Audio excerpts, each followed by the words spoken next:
Admiral Richard Byrd explored more uncharted land than any other man in history. He was a man of action, but he was a man of thought as well, an explorer and a scientist, an adventurer and a philosopher, a complete man, one of the men in history who had to lead the way.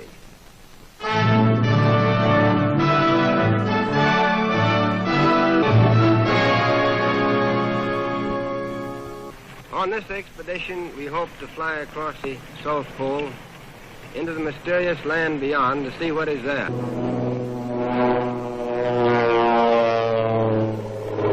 To the cameramen who made this picture, I want to give full credit. They did not hesitate to risk their lives at their job. Now, the North Pole is the center of a deep ocean, whereas the South Pole is the center of a high plateau which averages 7,000 or 8,000 feet in altitude. There is no life whatever beyond the edge of the world.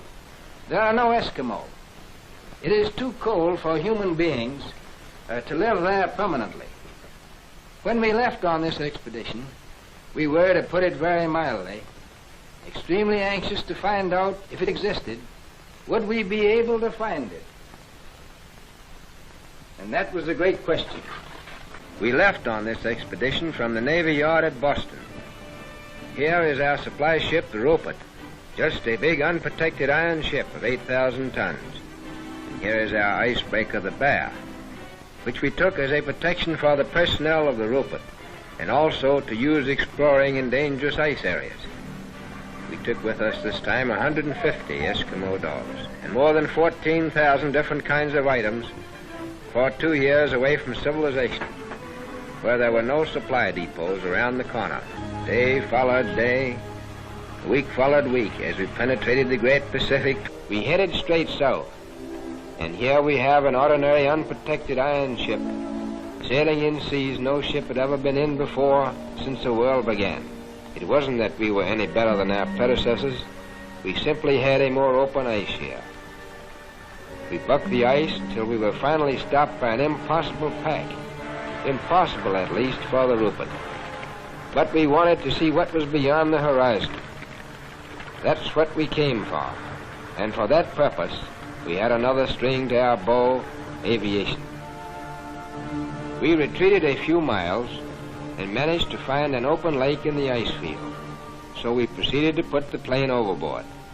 We had to execute this maneuver as rapidly as possible, because we knew that under the influence of the wind and the tide, the fields would soon close in around the ship again. In fact, the ice is already beginning to close in. Our plan was to go south with our steamer until we were stopped by ice, and to take up the attack on the unknown with aviation.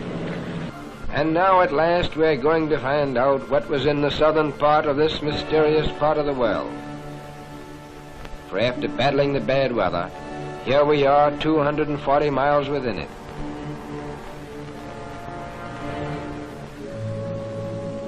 We came to this strange phenomenon, ice islands.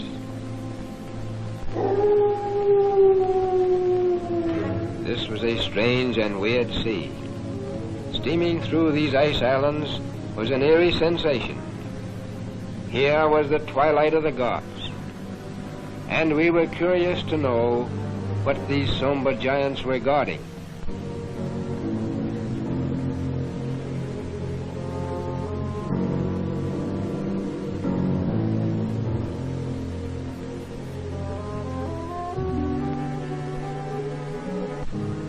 At long last, the dice fell our way, for the elements acted in our favor. The wind and the tide, which had closed the ice in around us, finally opened the pack so that we could break our way into more open sea. We had added nearly 500,000 square miles to the Pacific Ocean. And here is our journey's end. At length we sighted that great natural phenomenon, the ice barrier.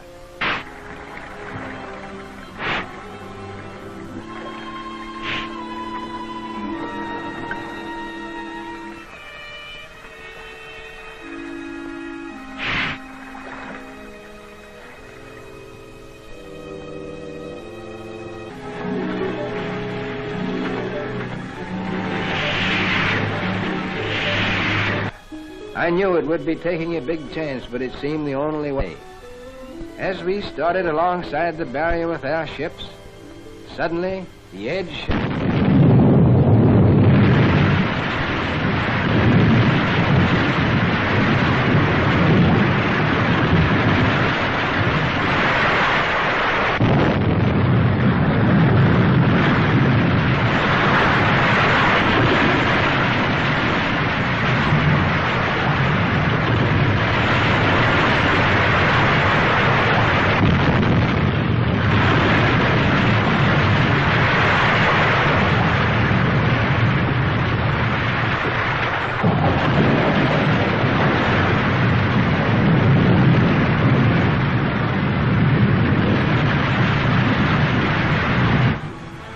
Enough of ice falling to sink a fleet of ships.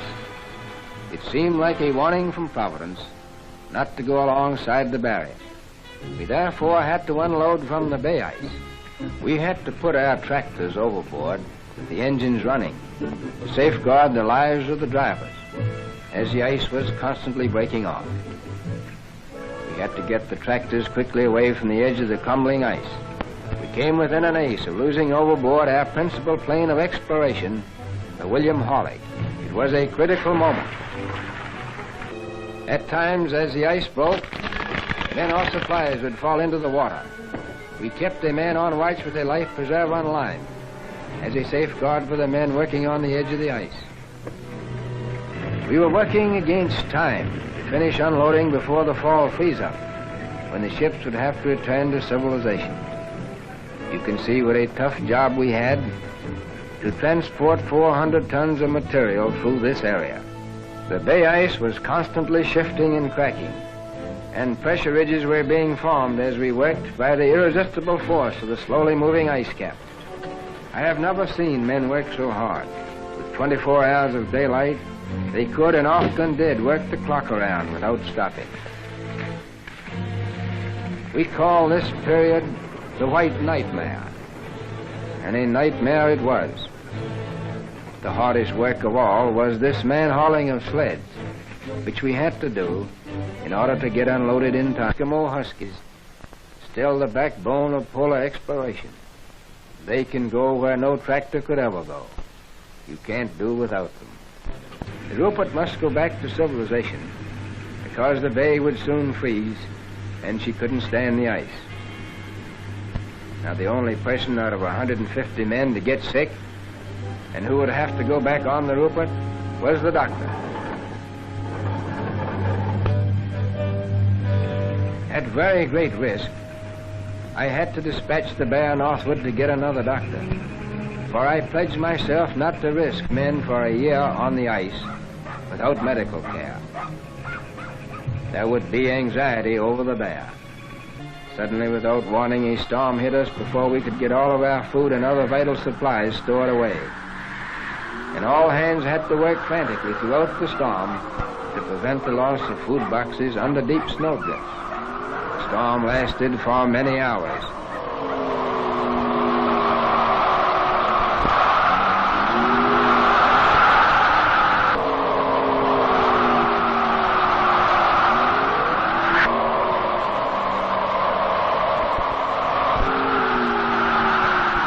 We found it chilly working in the wind.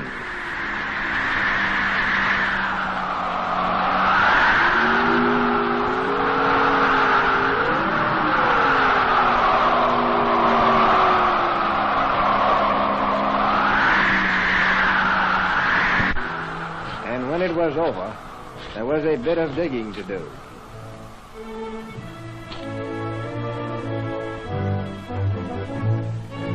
And here is the original commando.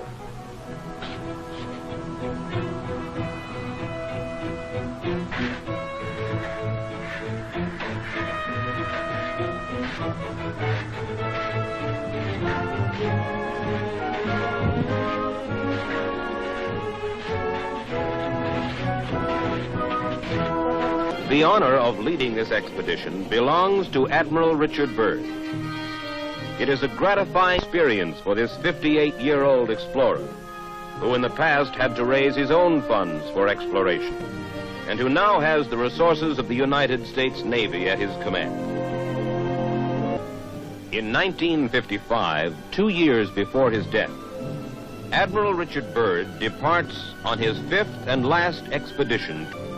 But it's not simply an unknown continent or a distant ocean that lures adventurers like Richard Byrd. As he put it, here is a door ajar through which one may escape from the noise and chaos of civilization into the solace and harmony of the cosmos, and for a moment be part of it.